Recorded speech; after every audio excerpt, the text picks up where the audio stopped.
Bueno, continuando con nuestro libro de el Premio Nobel de Irving Wallace, vamos a continuar. Eran las 11:14 de la mañana. Andrew Cray, empujando con una rodilla su maletín marrón que había puesto en el suelo de su dormitorio, gruñía, mientras apretaba y aseguraba las correas de su equipaje. Cansado de esperar que Lea regresase de Dalarna, Cray empezó a vaciar sus cajones y el armario 10 minutos antes, metiendo en su maleta sus efectos personales sin orden ni concierto. La labor ya estaba terminada. Solo quedaba telefonear al portero para pedir que le enviase un botones a recoger el equipaje para llevarlo junto con el traje de etiqueta que había dejado en una percha para la ceremonia de la tarde a la habitación que había tomado para pasar su última noche en Estocolmo. Después de eso, tenía que redactar dos cosas: una nota breve y tajante para Lea y el discurso que tenía que dar y dejar ultimado antes de las 5. Levantó el maletín, lo llevó al salón y cuando se disponía a dirigirse al teléfono de su dormitorio, el timbre de la puerta principal zumbó. Supuso que sería finalmente Lea, lo que le evitaría tener que escribirle una nota. Pero era un botones que le traía un sobre en una bandeja de plata. Un poco desconcertado, Cray tomó el sobre y dijo al botones que esperase un momento. Volviendo a su dormitorio en busca de una corona que sin duda encontraría en el bolsillo de su chaqueta de sport para dar una propina al muchacho, rasgó el sobre. En una hoja de papel de cartas del hotel estaba escrita con mano presurosa la siguiente nota: Querido Andrew, he estado pensando en todo y me gustaría verte una vez más, si tú aún deseas verme. Tengo algo importante que decirte. Estaré en mi habitación a las 12:30, en punto. Llámame a esa hora. Emily. Cray se sintió henchido de una súbita esperanza. Releyó la nota y luego volvió a leerla por tercera vez. ¿Por qué había puesto límites a su encuentro? Me gustaría verte una vez más. ¿Y qué era aquello importante que tenía que decirle? Su júbilo repentino menguó de pronto.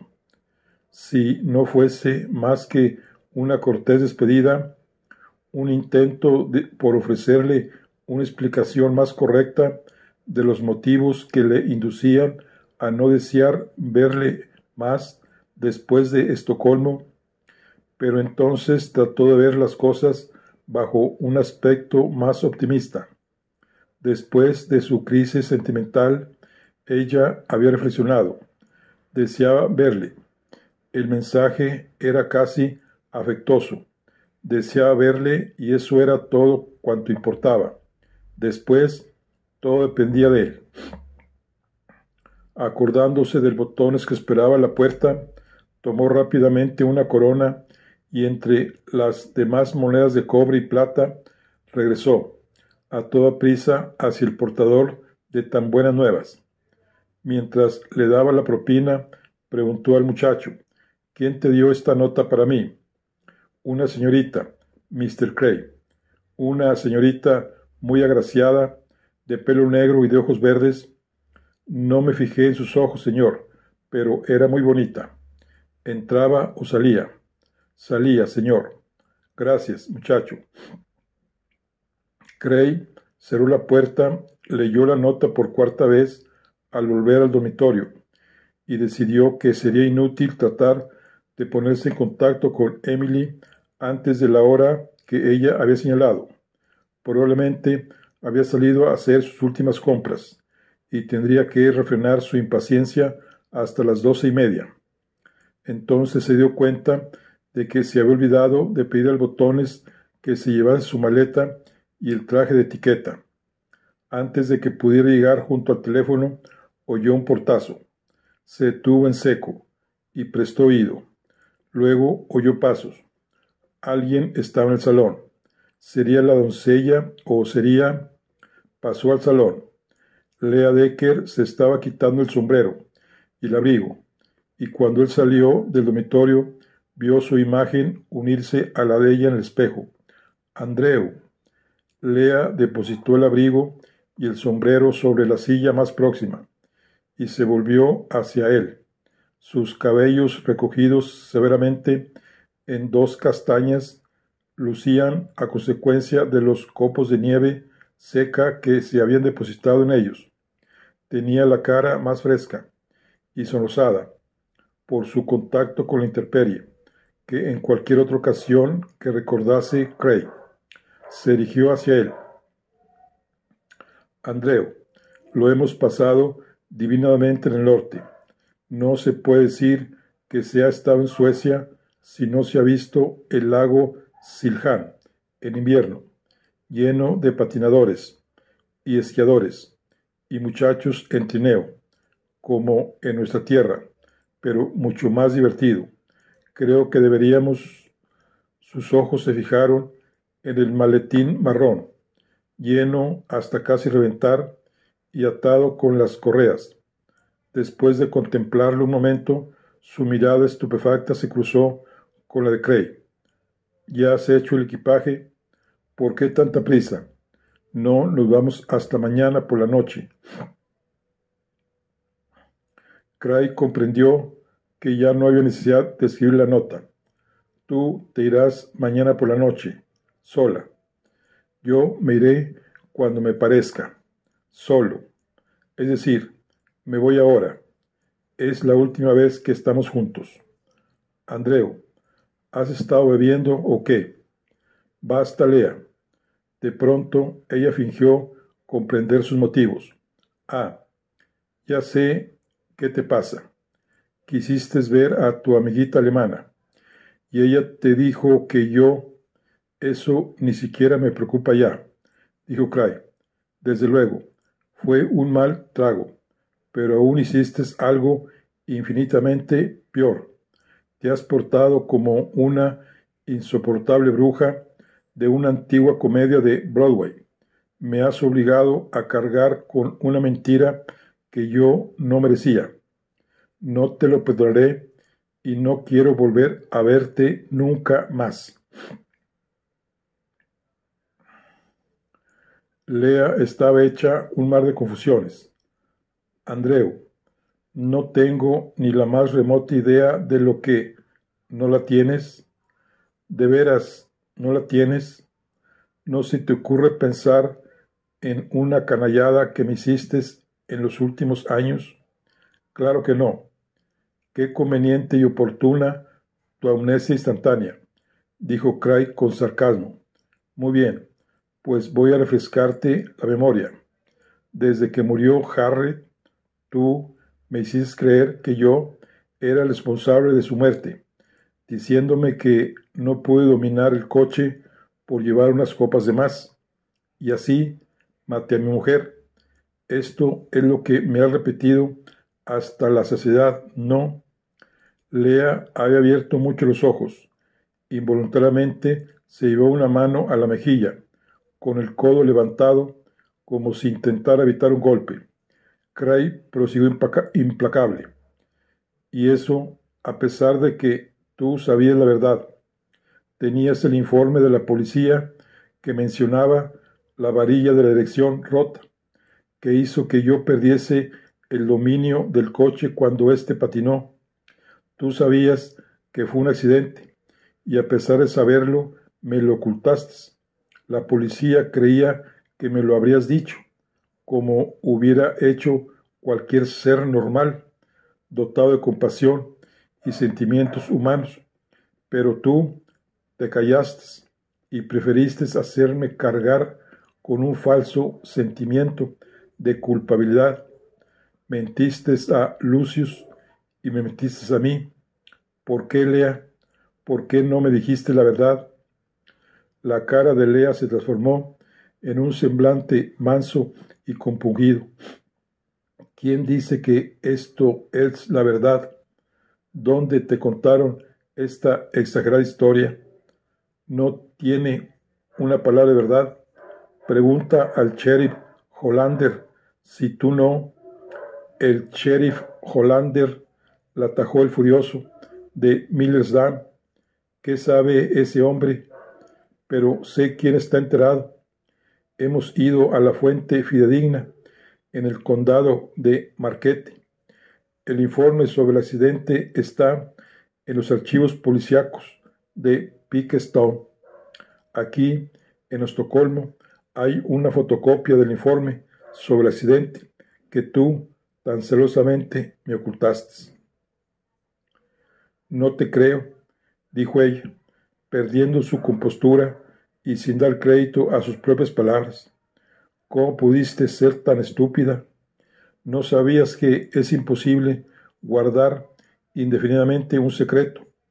Ninguna verdad, ninguna mentira, pues nacemos, vivimos y morimos en público, formando parte de una comunidad. ¿Y por qué te has portado con tal perversidad? Esto es lo que menos entiendo.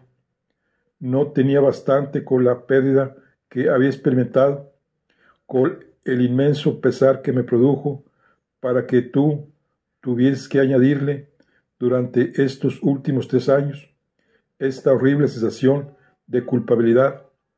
Podía haberme convertido en un alcohólico sin remedio, o pegarme un tiro para poner fin a mis sufrimientos. Sabía que no lo harías. Tienes demasiado... Pero se interrumpió, porque con aquellas palabras acaba de admitir tácitamente la verdad de lo que él decía. Se dio cuenta de ello y se sintió indefensa. Creo que te he comprendido desde que supe la verdad, pero lo que he visto en tu interior me repugna. Estabas dispuesta a sacrificarme en tu provecho. Me querías tener completamente dominado. No es verdad. Me querías convertir en tu esclavo, en un dócil prisionero que obedecería todas tus órdenes y caprichos. ¿O había algo más? ¿Deseabas seguridad en tu vida? Lea trató de volver por los fueros de su maltratada dignidad. Yo no te necesitaba para nada. Tenía a Harris Valley en Chicago, como tú sabes muy bien. Pues ahora puedes quedarte con él, Lea. Échale el guante antes de que sea demasiado tarde. Vuelve a Chicago. Cásate con ese infeliz. Ponle una anilla en el hocico para tirar de él y hacerle bailar. Luego, haz que se entregue a la bebida. Conviértelo en un ser inadecuado para que se te haga. Los últimos restos de su compostura seguían desmoronados y se encogía inerme ante sus golpes. Oh, Andreu, por favor no. Él no se sentía capaz de continuar aquel implacable vapuleo. He tomado otra habitación. Tú quédate para la ceremonia si quieres. Voy a cambiar los billetes del avión. El tuyo hace escala en Chicago. No te molestes en venir a Miller's Dam. Te enviaré tus cosas. Andrew, quiero desembarazarme para siempre de todo eso, de la casa, los muebles, la culpabilidad, en un solo y apretado lío. Echaré de menos a Harry, pero hoy está en mi corazón, no en Miller's Dam. También echaré de menos a Lucius. En cuanto al resto, que se vaya todo al cuerno. ¿Qué vas a hacer? No puedes. Voy a hacer lo que me proponía realizar antes de conocer a Hart. Buscaré una casa en una montaña que mire el Pacífico. No es una colonia de artistas, sino es un sitio aislado, y me pondré a escribir. A escribir. Vaya, no me digas, mojando la pluma en una botella, ¿eh? Él la miró de hito en hito y le dio asco. Voy a llamar ahora mismo al Botones. Penetró en su dormitorio y Lea comprendió que aquello era el fin. Corrió tras él, temblorosa. Escúchame, Andrew, escúchame. Que te escuche. Giró en redondo para enfrentarse con ella por última vez. Cómo te he estado escuchando durante 3 años. Cómo tuve que escucharte, Emily Stram. Solo tienes talento para la destrucción. Andrew, escúchame. No seas cruel conmigo. Como escritor, tienes que tener comprensión. Trata de comprenderme. Déjame vivir contigo y compréndeme. Aquella escena le producía náuseas, pero supo que tenía que soportarla si quería librarse de aquella mujer. Te equivocas, prosiguió ella. Te equivocas completamente acerca de los motivos que me impulsaron a hacer lo que hice. Yo no sé verdaderamente por qué lo hice, o quizá lo sepa ahora, pero no fue para convertirte en mi esclavo, para dominarte, para que me debieras algo o tenerte bajo mi férula. Fue algo distinto. Se ahogó, tuvo un acceso de tos y él esperó a que prosiguiese. ¿Qué fue, Lea? Se dio cuenta de que había dejado de llamarla Lee. ¿Qué te hizo? Desde que tengo uso de razón, Harriet lo era todo. Para mi padre, mi madre, la familia. Harriet para aquí, Harriet para allá. Siempre Harriet, porque era la mayor, la más lista, la más guapa, la que se llevaba todas las alabanzas. Cuando éramos niñas e íbamos a la escuela juntas, e incluso con los novios, y luego en la universidad, Harriet acaparaba la atención, me eclipsaba, y cuando se casó, yo vi que las cosas no habían variado. Ella se llevaba a un hombre famoso y rico, a un escritor conocido, mientras que yo me afanaba en un lugar de mala muerte, con un maestrillo de escuela mal pagado y que era un donadie, aquel a quien la gente siempre se olvida de invitar o de escribir. Yo sería la pobre Lea. No nos olvidemos de Lea, acordémonos de Lea, y entonces su pecho se movía agitadamente y ella se esforzó por proseguir. Y entonces ocurrió aquel horrible accidente a Hart, a mi propia hermana, y sentí vergüenza por todos aquellos años de desear su muerte, por mis días de secreta envidia, y entonces, de la manera más natural del mundo, vi abrirse ante mí un lugar libre, y como no había nadie más, ocupé su sitio en Millesdam, su sitio en la cocina, en sus habitaciones, en el jardín, y no sé cómo explicarlo. Me pareció como un sueño convertirme de repente en Hart con todas sus ventajas, su posición, la seguridad económica, un marido del que hablaban los periódicos, convertirme de la noche a la mañana en Harriet, dejando de ser la pobre Lee. Aquello me pareció un milagro, como si Dios me hubiese permitido cambiar de pronto el curso de mi vida. Y cuando tú saliste del hospital, ya repuesto, fue como si el reloj diese la medianoche y todos mis sueños se disipasen, porque entonces comprendí que ya no era Harriet, sino la pobre Lea. Y la casa no era mía, ni el marido de Harriet era mi marido, y tuve miedo. Nunca había tenido tanto miedo en mi vida. Tú te irías, pensaba, volverías junto a los tuyos, y tarde o temprano encontrarías a otra Harriet, y yo no tendría la menor probabilidad de éxito porque yo no me movía entre las personas que frecuentaba mi hermana. Yo era una impostora, una falsa Harriet, y tú lo verías, y no podía soportar la idea de haber probado aquella vida en la que había soñado siempre, para luego tener que perderla. Y entonces se apoderó de mí una especie de locura, porque tú aún no te habías ido, y empecé a imaginarme que tal vez yo podría ser una segunda Harriet. Quizá podría demostrártelo, quizá daré resultado. Y así, no sé, al principio no me importó que bebieses, porque eso te hacía depender de mí, como cuando estabas convaleciente y desvalido, cuando me necesitabas aún. Pero después empecé a aborrecer la bebida, porque con ella dejaba de ser tú, el marido de Harriet, y nuestra vida no era como cuando vivía Harriet, y tú ni siquiera te percatabas de mi existencia, ni como Harriet, ni como Lea. Y sin embargo, yo no quería renunciar, por ello no te mostré el informe del accidente, a pesar de que me proponía hacerlo, pero te mentí sin darme cuenta, y luego ya no pude volverme atrás.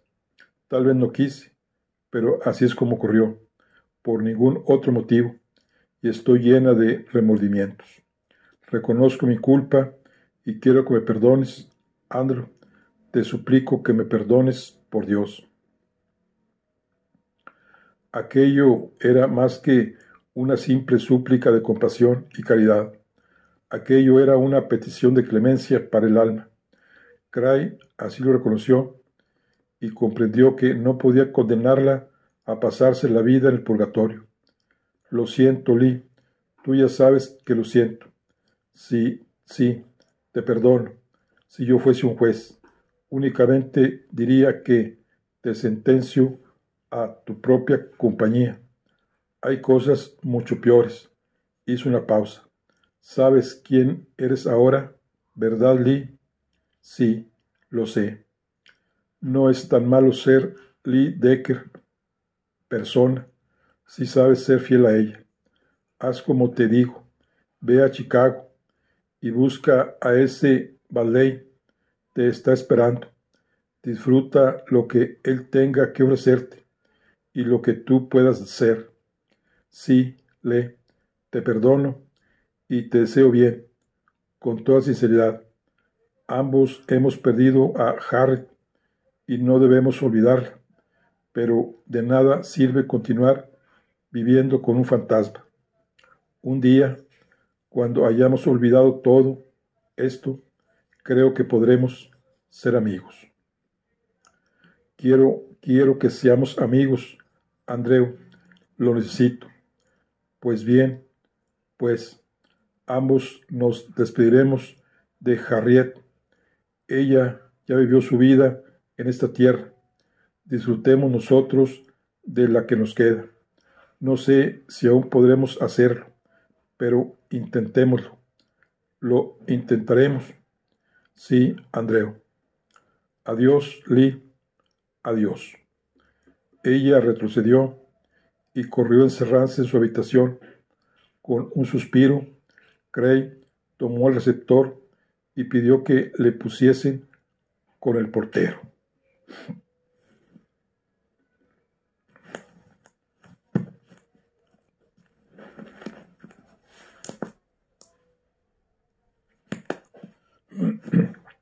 Eran las 12:26 del mediodía. Emily Strand, vigorizada por el frío y cortante aire de aquel blanco día invernal, regresó sin aliento a la suite de su tío. Había tomado un taxi en Kungastan y consultó rápidas veces su reloj de pulsera.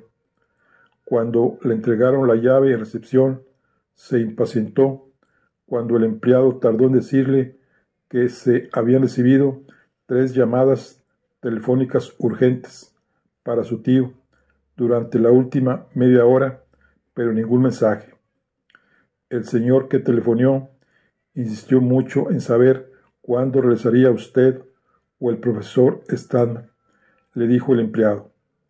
Emily vaciló un momento. ¿Está usted seguro de que el profesor Stallman no está en sus habitaciones? A esta hora ya tenía que haber vuelto. Luego se dirigió al ascensor, volviéndose un momento para decir: algo debe de haberlo retenido. De todos modos, como yo ya estoy aquí, si ese señor llama, póngalo conmigo. En el ascensor se enfureció ante la lentitud con que éste subía. Luego echó a correr por el pasillo, temiendo llegar tarde para recibir la llamada telefónica de Cray. Pero había llegado a tiempo. En realidad, con varios minutos de antelación. Dejó sus compras en la mesita de la entrada, levantó un pie para quitarse uno de los chanclos que le habían prestado, hizo después lo propio con el otro, que también estaba húmedo a causa de la nieve, mientras pensaba en la decisión que había adoptado y lo que podría resultar de ella. Aquella mañana envió su nota a Cray, siguiendo un impulso originado por su entrevista con Lili en la Nordiska Kompaniet. La noche anterior permaneció despierta varias horas, sin poder conciliar el sueño, y pasando revista a lo que Lili le había contado, junto con su propia vida y su carácter, sin olvidar los sentimientos que le inspiraba Cray. Por último, se quedó dormida, pero a la hora de desayunar comprendió que debía ver a Cray una vez más. Sabía que nada resultaría de la entrevista, pero el cariño que sentía por él era demasiado grande para que lo sucedido en su último encuentro borrase todos sus anteriores recuerdos. Él merecía otro trato de ella, y era necesario que le ofreciese una explicación. Nunca le revelaría lo que había en lo más recóndito de su alma. Eso sería imposible. Nunca lo había revelado a nadie, ni siquiera al tío Max, ni lo haría mientras viviese. Pero intentaría comunicar una parte, por pequeña que fuese, a Cray, para que él supiese por qué se había portado como lo hizo y por qué tenía que renunciar a él. No lo llamó inmediatamente aquella mañana, porque quería salir antes a pasear en aquel aire diáfano por las aceras nevadas para ordenar sus ideas y decidir lo que debía contarle a Cray. Las compras fueron una actividad menor, un simple subterfugio. Así, mientras paseaba y compraba distraídamente, concedió a sus recuerdos una rara libertad. A la sazón ya estaba dispuesta. Mientras entraba en el saloncito, desabrochándose el abrigo, cruzó por su mente la posibilidad de que Cray no le llamara, y si no hubiese recibido su nota, o tal vez no quisiera saber nada más de ella. Esto último era posible, pero no lo creía probable. De todos modos, respondería, aunque fuese por curiosidad, sin olvidar que además era un caballero. Por primera vez vio la notita apoyada en la lámpara a un extremo de la mesa, junto al teléfono del salón. La escritura le era familiar.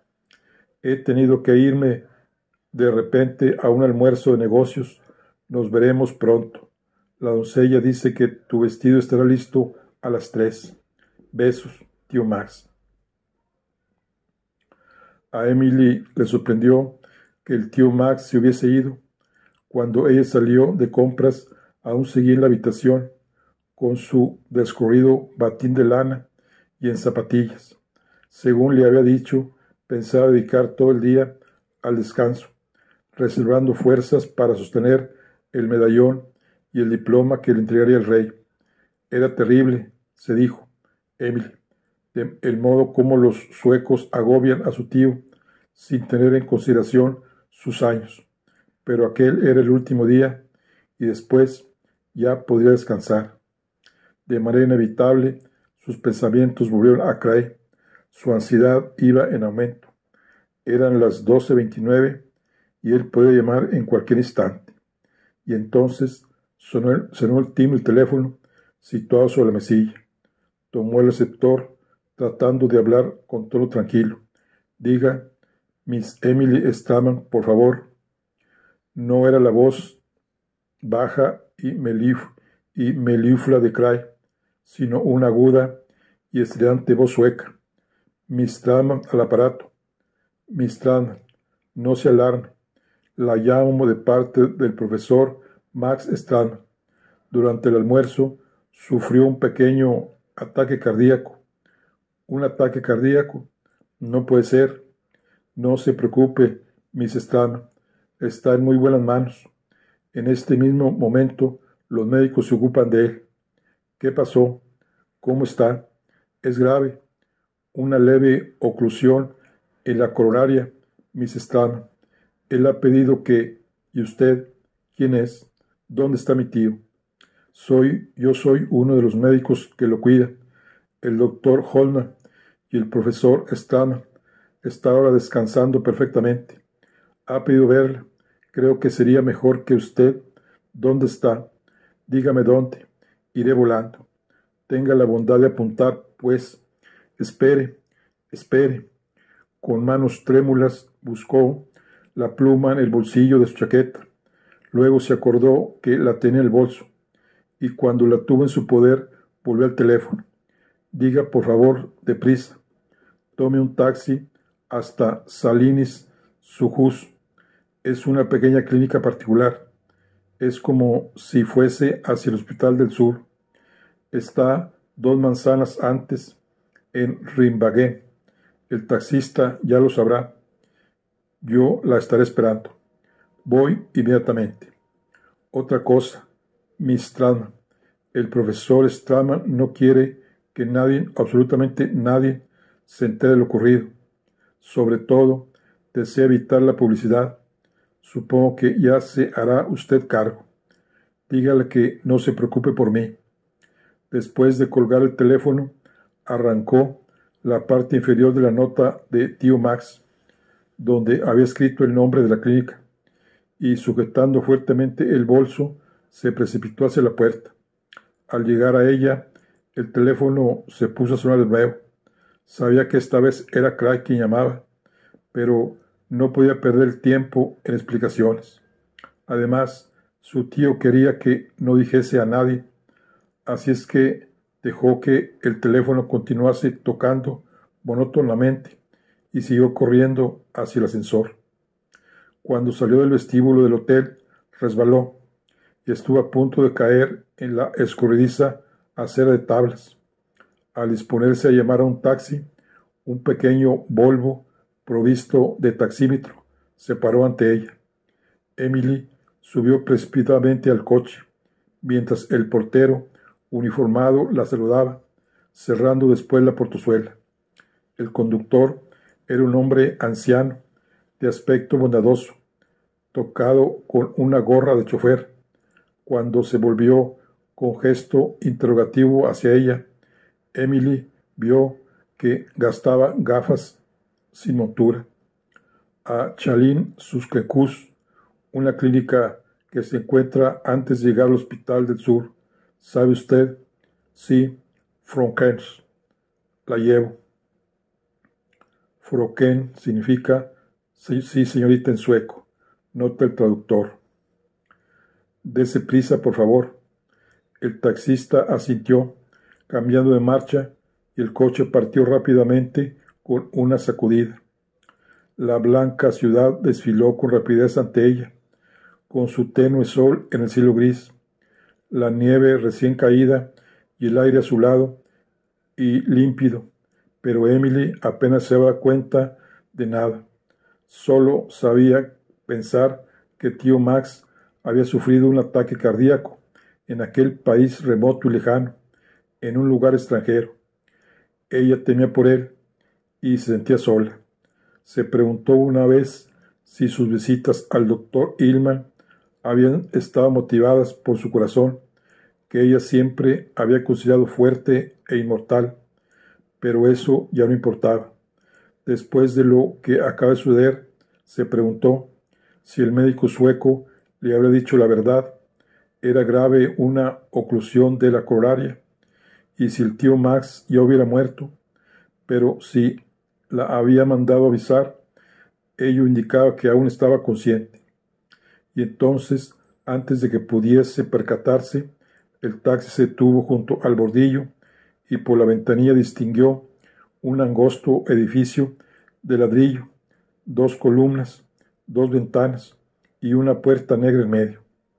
El anciano taxista había rodeado al coche para abrir la portezuela, pero ella había saltado la nieve y subido a la acera antes de que él llegase. Rebuscó en su bolso, pero al no encontrar dinero suelto, le dio un billete de 5 coronas diciendo: «No importa, quédese con la vuelta». «Gracias, muchas gracias», dijo el taxista, llevándose la mano a la víscera de la gorra. Luego señaló: «Es por esa puerta, Miss Stratman». Ella ya principiaba a dirigirse hacia la puerta cuando se detuvo. «¿Cómo sabe usted mi nombre?». El taxista se inclinó. «El portero del Gran Hotel nos ha dicho quién era usted a todos los taxistas de la parada». Aquella explicación le pareció natural y además tío Max estaba esperándola. Penetró apresuradamente en la clínica. No le sorprendió encontrar esperándola a un rubio y musculoso interno sueco, con los puños de un mecánico y una solícita expresión en su semblante. «Miss Stratman». Ella hizo un ademán afirmativo.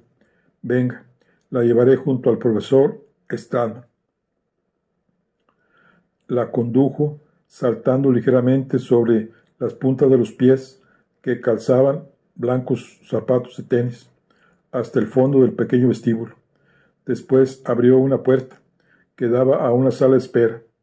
Penetrando en ella, el interno abrió una segunda puerta. «El doctor la está esperando», manifestó. Emily entró a toda prisa en el despacho.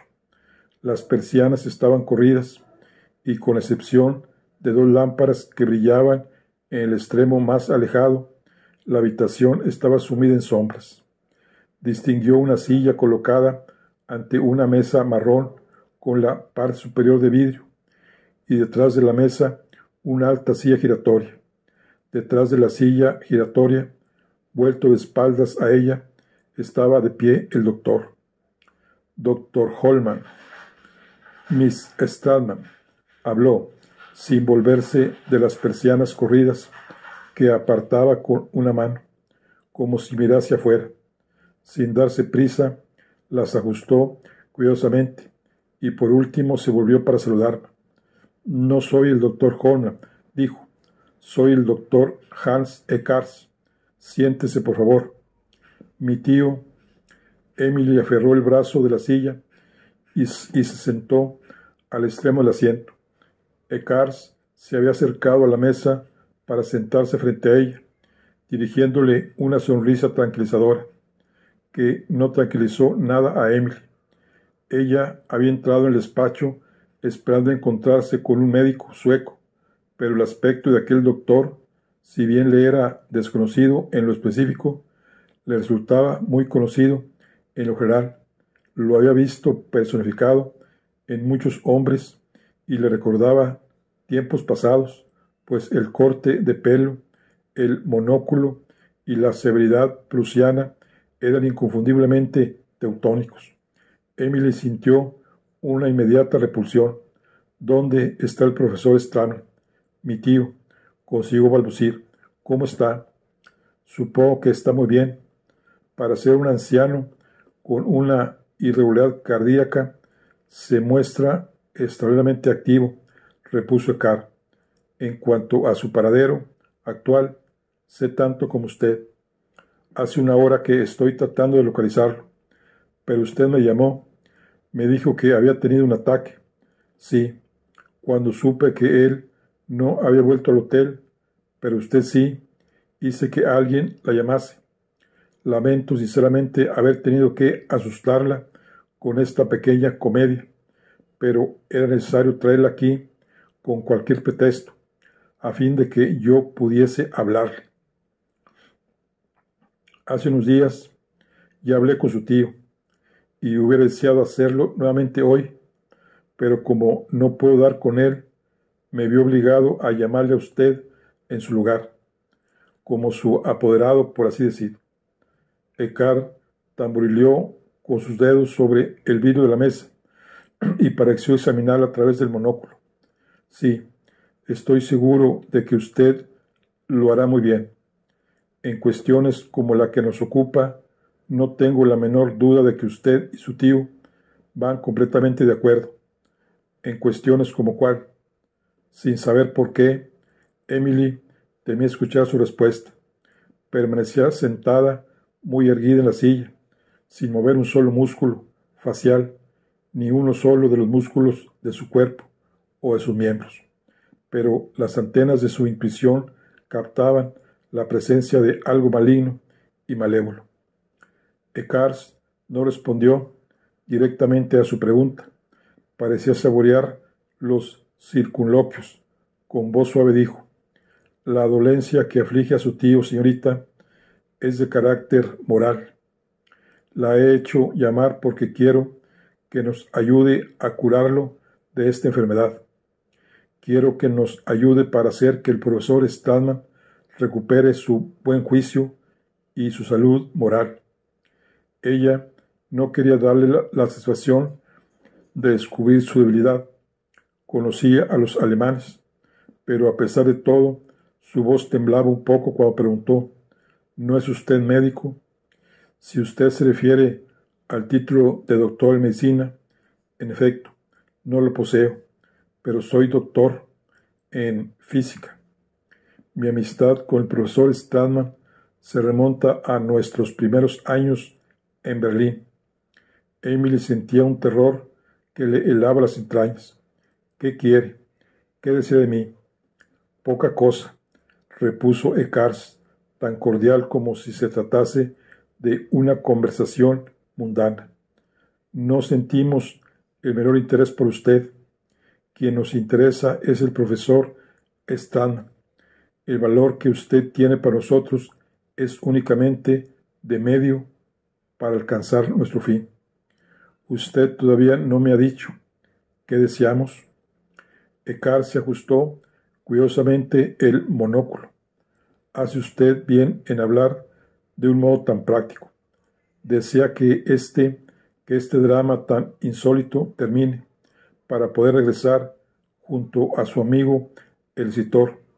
Sí, continuó sacando un reloj de oro sujeto al extremo de una cadena y examinándolo. No falta mucho tiempo para la ceremonia, así es que vamos a ir al grano. Se recostó en la silla giratoria, haciendo protestar 2 veces al muelle. Su tío es un alemán que abandonó a su patria en su hora más grave para prestar su apoyo a los explotadores y capitalistas, al grupo de belicistas que domina esa Norteamérica que se hace pasar por democrática. En el Berlín Oriental lamentamos profundamente ver su genio entregado al servicio de una causa tan mala. Nos proponemos un objetivo concreto y yo solo tengo una misión: hacer que el profesor Stallman deje de laborar irresponsablemente, comprometiendo de modo tan grave la paz mundial al servicio de una sociedad caduca, y hacer que vuelva a su juicio y regrese al seno de su amada patria. Él es alemán, y como tal, no es alemán, gritó Emily. Eckhart la miró con expresión de mofa. ¿Cree usted que se puede cambiar la sangre mediante un simple documento de nacionalización? No la tengo por tan ingenua. Su propio tío, el profesor Stallman, durante los últimos días de la guerra, cuando ambos trabajamos juntos en el Instituto del Emperador Guillermo, solía contar una anécdota. No la he olvidado y ahora viene muy a cuento. Un día, un rico hombre de negocios norteamericano paseaba con el profesor Charles Steinmetz, el famoso ingeniero, que era contrahecho. Ambos pasaron frente a una sinagoga, de las muchas que hay en Nueva York. ¿Sabe usted, Steinmetz?, le dijo el hombre de negocios, antes yo era judío. Y Steinmetz repuso, sí, y sabe usted, antes yo era jorobado. Aquí tiene usted la anécdota.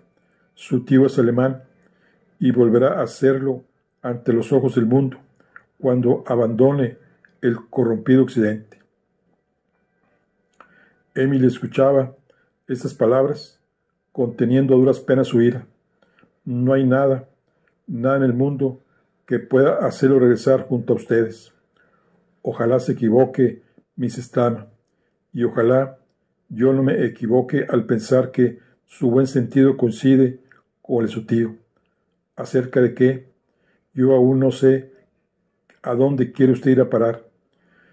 Quiero únicamente decirle, de una manera diplomática, le ruego que perdone mi verbosidad, que quizás exista algo en el mundo susceptible de hacer cambiar de actitud a Max Stama. No, sino algo, entonces alguien, por alguien, para salvar a alguien tal vez, Max Stama se decida a cambiar de actitud.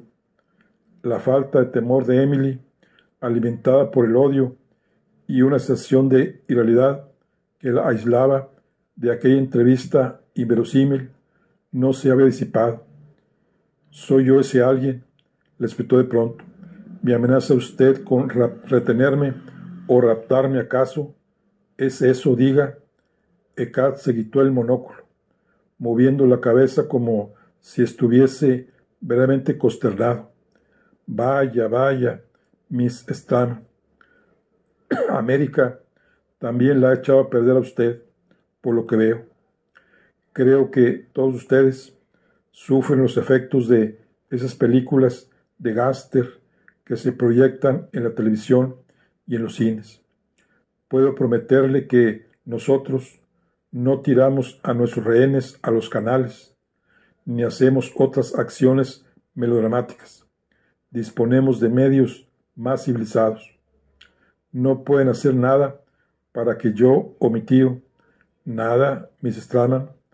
¿Está usted tan segura de que no podemos proponer ninguna transacción? De pronto, la furia justiciera la abandonó y ya no estuvo tan segura. Nada, le repito, nada. Puede matarme si quiere. Por favor, Miss Stama, no vuelva a ofenderme. Yo soy un científico, un estudioso, no un salvaje. Usted es mi invitada y yo soy su huésped. Verá usted cómo al final ambos nos beneficiaremos de nuestra breve conversación. Usted tiene a alguien que yo quiero, su tío, y yo tengo a alguien que usted quiere.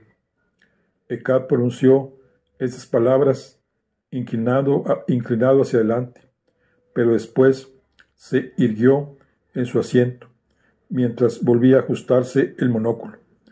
Levantándose deliberadamente, se estiró su corta chaqueta y dio la vuelta a la mesa, sin prisas, haciendo caso omiso de Emily al dirigirse a la puerta por la que ella había entrado. Emily apretó fuertemente los brazos en la silla y las venas de su muñeca latieron mientras se volvía para mirarlo. El alemán abrió la puerta que daba a la sala de espera e hizo una seña con la cabeza a una persona invisible. Ya puede usted venir, dijo. Está dispuesta a recibirlo.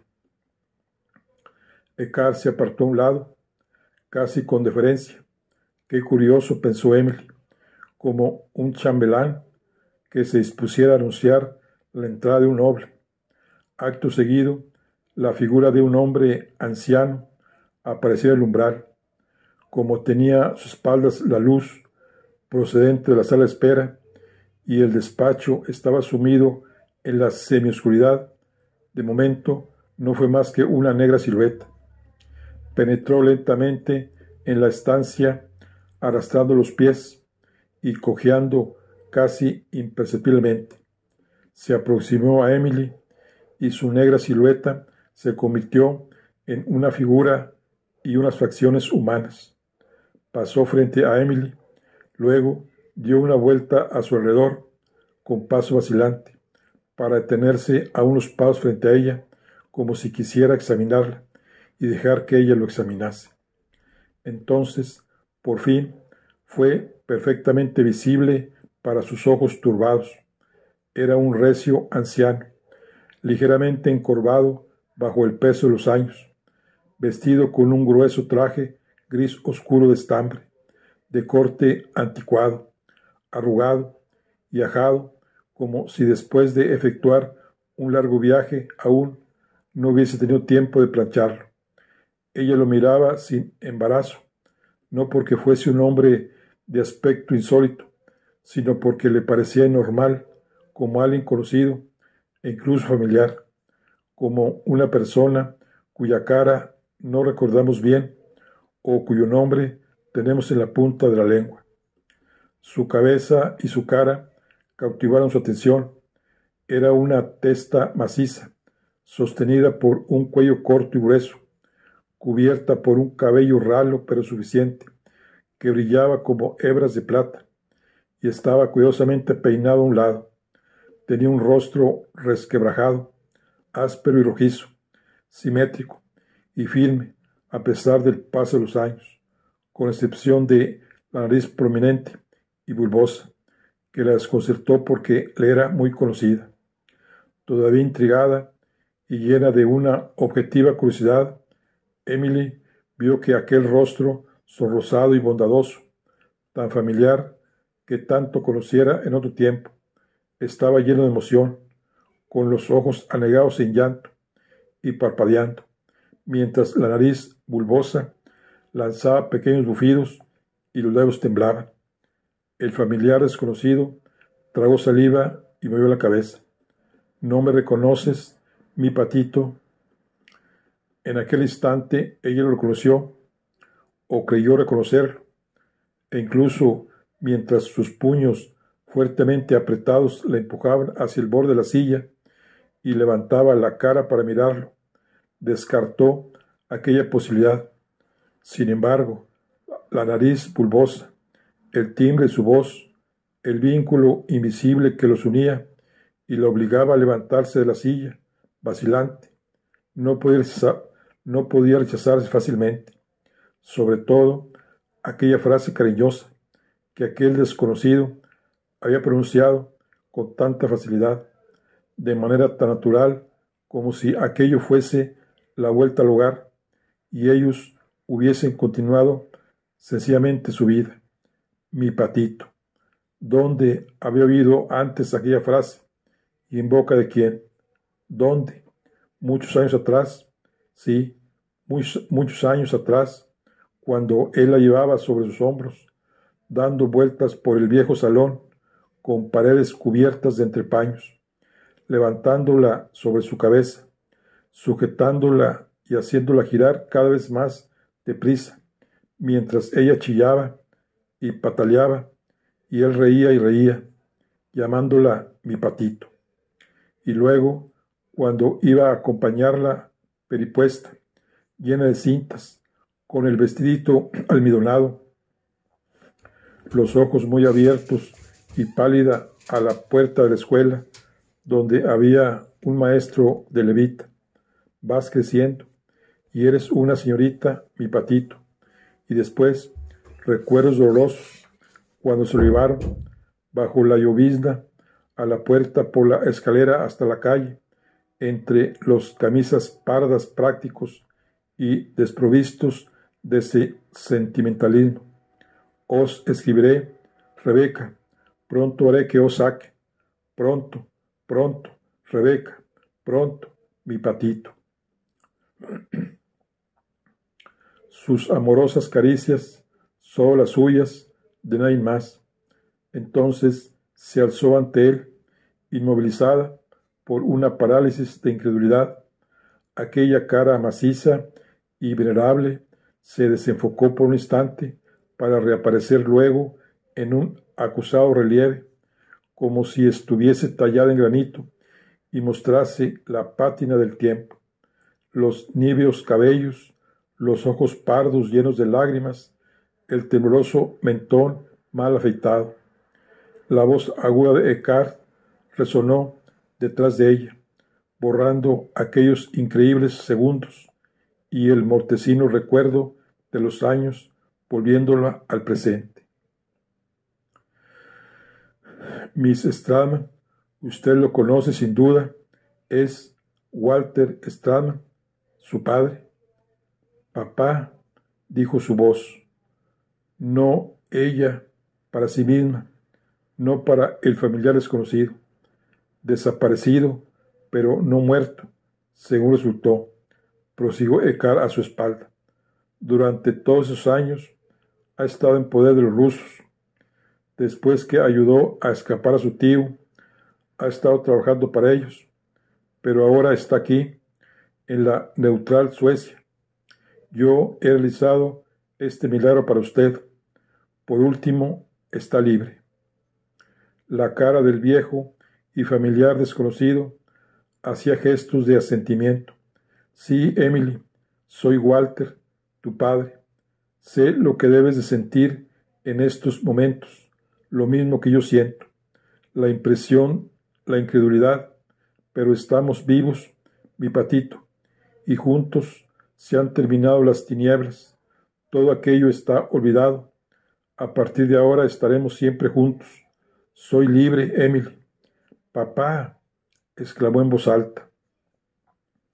Y de pronto su cara roja, bondadosa y áspera se deslizó, absorbida lentamente por el remolino de la habitación que giraba sin cesar, y ella también se sintió atraída por el remolino.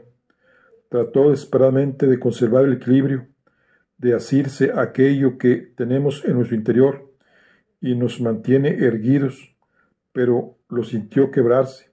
Se soltó y se abandonó al torbellino de la habitación que giraba. Durante un segundo eterno permaneció suspendida y sin tocar con sus pies en el suelo. Luego la alfombra ascendió logrando hasta su visión. La áspera trama de la alfombra le arañó las mejillas y la boca, y después oyó voces lejanas y vio unos enormes zapatos, y por último solo la negrura, constelada de estrellas, la negrura y más negrura.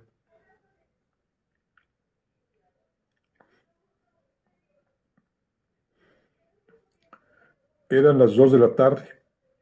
Sentado al borde de la cama de matrimonio, en la habitación de la quinta planta a la que se había trasladado y que resultaba tan poco familiar, Andrew Cray depositó de nuevo el teléfono en la horquilla, lleno de desesperación. Durante hora y media, con intervalos de 15 o 20 minutos, había estado telefoneando a la suite de Emily sin obtener respuesta. Si por acaso se había retrasado, ¿por qué no lo había llamado? La única explicación era que se había arrepentido de haberle enviado aquella nota y se negaba deliberadamente a responder a sus insistentes llamadas telefónicas. Se levantó, presa de un sentimiento de frustración, y decidió emprender alguna actividad para calmarse. Tenía el maletín sobre la mesa para equipajes. Aflojó las correas, puso el maletín de plano, lo abrió y empezó a tirar cosas en un cajón de la mesa. Pasó 15 minutos entregado a esta tarea y cuando hubo vaciado el maletín ya no tuvo nada más que hacer. En realidad, aún tenía que escribir su discurso de gracias, pero no sentí interés por él. Llenó la pipa y pensó en telefonar a Emily por última vez, pero le pareció inútil. Ella sabía dónde estaba, o podía averiguarlo, preguntándolo a la telefonista, y si quería verlo, podía llamarlo. Entonces, mientras paseaba por la habitación, pensando en Emily y preocupado por el discurso que tenía que escribir, se le ocurrió otra cosa. Acercándose al teléfono, pidió comunicación con la recepción del vestíbulo. Diga, aquí recepción. Soy Andrew Cray. Dígame, las llaves de la suite de los Stallman, Miss Emily Stallman, el profesor Stallman, están las llaves de ambos en el casillero.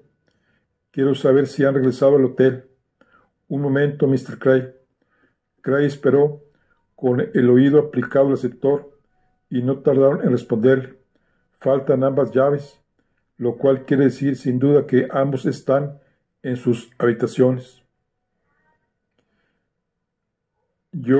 Un momento, por favor, no se retire. Cray oyó voces confusas y luego nuevamente a del empleado. Mi compañero me dice que el profesor Stallman tomó su llave y subió a la habitación hace apenas 10 minutos. En cuanto a Miss Stallman, cree que vino a recoger la llave.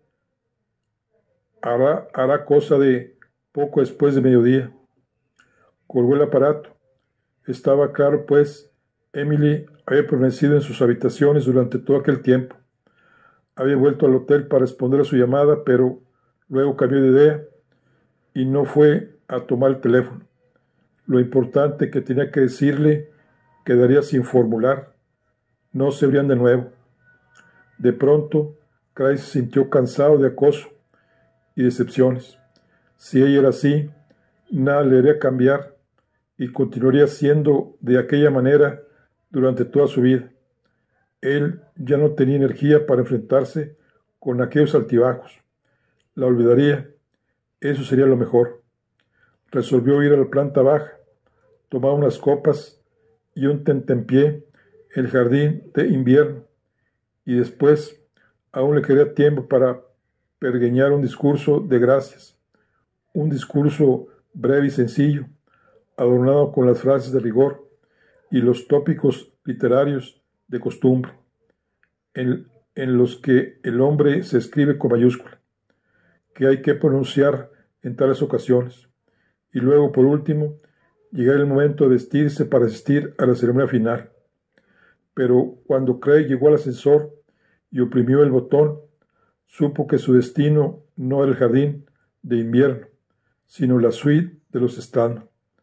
Después de avanzar con rapidez por la alfombra a listas rojas que cubría el corredor del tercer piso, llegó a la puerta de la suite con la intención de llamar y golpear hasta que Emily se viese obligado a aparecer y entonces hacerle una escena, pero con sorpresa encontró que la puerta estaba entreabierta. Esto era preferible, se dijo. Así podía entrar y acorralarla, sin darle tiempo a salirse con evasivas y subterfugios. Y entonces le exigiría una explicación inmediata. Cuando tendió la mano hacia el pomo, la puerta se abrió. Una encorvada doncella, vestida con un atilado uniforme verde descolorido y cargado con un cubo lleno de cepillos y bayetas, iba a salir de la habitación. Cray se apartó a un lado, haciendo una cortés inclinación y diciendo: Miss Stallman me espera, pues creía que era necesario ofrecer una explicación.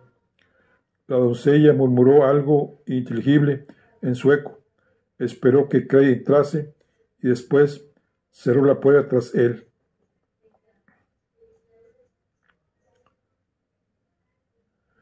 En el recibidor, Cray vaciló, pensando si debían irrumpir en una habitación ajena, sin previo aviso. Tal acción sería propio de Lea, pero Cray justificó entonces su acto recordando que había telefoneado repetidamente a Emily y que era ella quien había manifestado deseos de verlo. Si de pronto se había dejado dañar por la timidez o la había saltado la duda, al menos uno de ambos tenía que demostrar decisión. Sin embargo, no se sentía muy seguro cuando entró en el salón. Miró a su alrededor. La estancia estaba vacía y su silencio solo estaba alterado por el tic-tac de un reloj.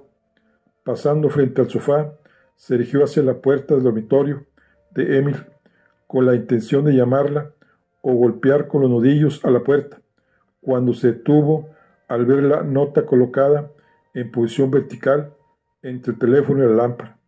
La parte superior de la nota estaba tachada y decía como sigue: he tenido que irme de repente a un almuerzo de negocios. Nos veremos pronto. La doncella dice que tu vestido estará listo a las 3. Besos, tío Max. Debajo de estas frases tachadas había una nueva nota: 2:20 Lipchen. He vuelto de almorzar y quiero descansar. No me dejes dormir demasiado. Despiértame antes de las 4. Tío Max. Cray se enderezó. Así, Emily no estaba en la habitación. Se sintió avergonzado por haber desconfiado de ella e igualmente avergonzado por aquella intromisión en su intimidad. Fuese, lo que la había retenido era cuenta suya, y si pensaba telefonearlo, lo haría antes de la ceremonia. Se sintió mejor que se fuese al diablo el jardín del invierno. Volvería a su habitación para preparar el discurso y esperar que ella lo llamase. Al propio tiempo que adoptaba esta decisión, oyó llamar a la puerta de entrada. De momento pensó que era Emily por fin, pero luego cambió de idea. Ella no llamaría, porque tenía llave. Bien, él no tenía nada que hacer ahí. Vería quién era. Sin duda, el botones que traía el vestido de Emily. Él lo recogería, lo colgaría, dejaría durmiendo al viejo Stradman sin molestarlo y sería. Cuando fue a toda prisa a la puerta para abrirla, advirtió que una hoja de papel blanco había sido introducida por debajo. Se inclinó para recoger el papel sin la intención de seguir fisgoneando en la vida privada de los demás, únicamente para colocar la nota sobre la mesa del vestíbulo. Mas de pronto el nombre de Emily le saltó a la vista. Entonces leyó las palabras mecanografiadas escritas totalmente en mayúsculas. Profesor Stradman, si desea saber el paradero de su sobrina Emily Stradman, abre inmediatamente el paquete adjunto y escuche a un amigo. A Cray se le hizo un nudo en la garganta. Las palabras escritas en la hoja que tenía en sus manos eran correctas e inofensivas, pero su efecto era de mal agüero. Como todos los norteamericanos que vivían tan al margen de las intrigas del viejo mundo, Cray estaba preparado por las novelas y películas de espionaje a creer que aquellos tejemanejes habían pasado ya a la historia. Suponer, aunque fuese remotamente, que se pudiesen tramar complots de aquella naturaleza fuera de las altas e inalcanzables esferas gubernamentales era algo demasiado infantil para ser creído. Automáticamente, para un hombre de su educación, las maquinaciones del género no eran más que la fachada que ocultaba al familiar e inocente, una broma. Inmediatamente, Cray desechó la posibilidad de que la nota contuviese una amenaza y se dispuso a seguir la broma, abriendo la puerta para franquear el paso al botones con su paquete. Pero no había nadie, lo cual no hizo más que confirmarle en sus sospechas de que se trataba de una broma. Se asomó al corredor y miró a derecha e izquierda, pero el corredor estaba vacío, y entonces su pie chocó con el paquete depositado en el suelo. Al tomar el pequeño y ligero envoltorio, con el propósito de colocarlo junto con el ridículo mensaje en la mesa de entrada, sintió de nuevo un urgente deseo de leer la nota. Lo hizo, y entonces olfateó el peligro oculto. La ausencia de Emily no hacía más que corroborar la amenaza que encerraba el mensaje. Había dicho que estaría de regreso en la suite a las 12:30, pero ya eran más de las 2:30. Lo que tenía que hacer, se dijo, era despertar al profesor Stradman. El mensaje y el paquete estaban dirigidos a él, y soportar sus regaños por haber interrumpido su descanso, con tonterías propias de un colegial. Pero su instinto le decía que fuese él quien siguiese las instrucciones del mensaje, para ser acusado de entrometido, en el peor de los casos. Y si no fuese una broma, su instinto se vio reforzado por una profunda emoción. En aquellos momentos, Emily era tanto para él como para el profesor Stradman. Desechando sus últimos escrúpulos, Cray desató el bramante que ataba el envoltorio gris y luego lo abrió. Cuando hubo terminado, tenía en la mano un aparato magnetofónico en miniatura de unos 2 centímetros por 10, construido de plástico negro. En la parte inferior izquierda figuraban en letras blancas las palabras grabar, marcha y paro, con una diminuta palanca puesta en paro. Por una rendija de la parte superior se veía la minúscula cinta magnetofónica. Junto a la rendija había un botón bajo el que rezaba arrollado manual. El aparatito de plástico no ostentaba marca de fábrica. Cray le dio la vuelta de sus manos. En la parte posterior, en un ángulo en relieve, se podía leer las palabras Made in SETI, y entonces Cray vio que una extensión de alambre estaba sujeta al aparato, con un pequeño altavoz a su extremo propio para introducirlo en el oído. De pie en el vestíbulo, con el aparatito, Cray pensó que, para tratarse de una broma, era una broma muy cara. Aquello no le gustaba, fuera lo que fuese. Habían desaparecido sus últimas ediciones. Seguiría el consejo contenido en el mensaje, el que decía: escucha a un amigo. Puso cuidadosamente el diminuto magnetofón sobre la mesa, desenrolló el alambre, se puso el auricular de plástico en el oído izquierdo y luego hizo pasar la pequeña palanca de paro a marcha. Al principio oyó un ruido de cinta al correr únicamente. De pronto una voz masculina le horadó el tímpano. Max, te habla tu viejo amigo Hans Eckars. Hubiera preferido que hablásemos personalmente, y a decir verdad, hoy mismo traté de localizarte. Al no conseguirlo, me tomé la libertad de preparar una entrevista con tu sobrina. Ahora la tengo aquí, a mi lado. No te alarmes en absoluto. Está bien, y acabo de recibir unas noticias extraordinariamente buenas, que te participará dentro de un momento. Perdona que emplee este medio tan foletinesco, Max, pero las circunstancias lo hacen necesario. Hubiera enviado a Emily en persona con las noticias o hacer que ella te telefonease, pero ella podía haberte revelado nuestro paradero, lo cual no me conviene. Pensé en hacer que ella misma te escribiese una nota, pero está demasiado excitada. Y además, tú quizá no hubieses creído lo que va a decirte, si no lo oyeses de tus propios labios. Hubo una brevísima pausa. La voz tensa hablaba en un inglés perfecto, pero la cadencia y sus inflexiones eran inconfundiblemente germánicas. Cray, al principio, tenso y preocupado, se fue tranquilizando poco a poco al escuchar las seguridades que daba el orador a Max. Luego trató de recordar si había oído alguna vez el nombre de Hans Eckars. No podía recordarlo. Antes de que pudiera continuar rebuscando en su memoria, la voz prosiguió hablando. Como ya te he dicho, Max, tu sobrina está presa de una comprensible emoción a causa de la buena noticia que acaba de recibir. Antes de que le ceda el micrófono y a fin de impedir cualquier equívoco acerca de lo que ella va a decirte, prefiero ser yo quien te dé antes la noticia. Prepárate para recibir una gran impresión. De nuevo, la voz de Eckars se interrumpió y entonces, por primera vez desde que había empezado a escuchar, Cray experimentó una sensación de pasmo y horror.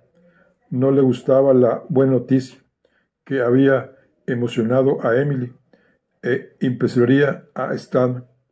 No le gustaban las buenas noticias que tenían que ser comunicadas de aquel modo para ocultar y proteger el paradero del comunicante. no le gustaba ni le inspiraba confianza aquel viejo amigo que él no conocía. Con desesperada tensión escuchó el rumor producido por la cinta al pasar, hasta que oyó de nuevo la voz teutónica grabada en ella. Max, escucha con atención. Tu hermano Walter vive. Sí, voy a repetírtelo para que no haya lugar a error. Walter Stallman vive. Está aquí en Estocolmo. Está conmigo en esta habitación, en estos mismos instantes, sentado junto a Emil. Acaban de reunirse. Comprendo que estés estupefacto. Mi sorpresa no fue menor cuando ayer supe la buena noticia. Cuando tú y yo almorzamos juntos, tú me declaraste que, según sabías, tu hermano había muerto al acabarse la guerra, asesinado por los rusos, pero yo te recordé que figuraba desaparecido y que su muerte era solo una suposición. Fui yo también quien te dijo que solo recientemente se anunció su muerte con carácter oficial, pero la verdad es que yo descubrí a Walter vivo y en buen estado de salud en Rusia. Cómo lo conseguí ahora no importa. Lo que había conseguido, lo que había conseguido engañarme no solo a mí, sino a todos mis compañeros del Berlín Oriental, es que durante todos estos años ha vivido y trabajado bajo el nombre del doctor Kurt Lipski. La metamorfosis de Walter Stallman a Kurt Lipski fue obra de las autoridades soviéticas, poco después de la guerra, por motivos de seguridad. Una vez estuve seguro de esto, convencí a los soviéticos de que un Walter resucitase puede resultar más útil que un Walter muerto, oficialmente. También les convencí de que Walter, con determinadas condiciones, se merecería la libertad de escoger su lugar de residencia y trabajo para el futuro. Las autoridades soviéticas permitieron amablemente que Walter fuese enviado en avión a la neutral Suecia. Llegó esta misma mañana. No se ha separado de mí desde su llegada. Cuando lo tuve a mi lado, traté de localizarte, pues sabía que desearías ver a tu hermano inmediatamente. Al no poder dar contigo, cité a Emily aquí, en tu lugar, para que se reuniese con su padre. Ahora cederé la palabra a tu sobrina para que te confirme cuando te he dicho y hable por sí mismo. Un momento. Bueno, pues aquí concluimos la charla del día de hoy. Nos vemos en la siguiente. Hasta el momento.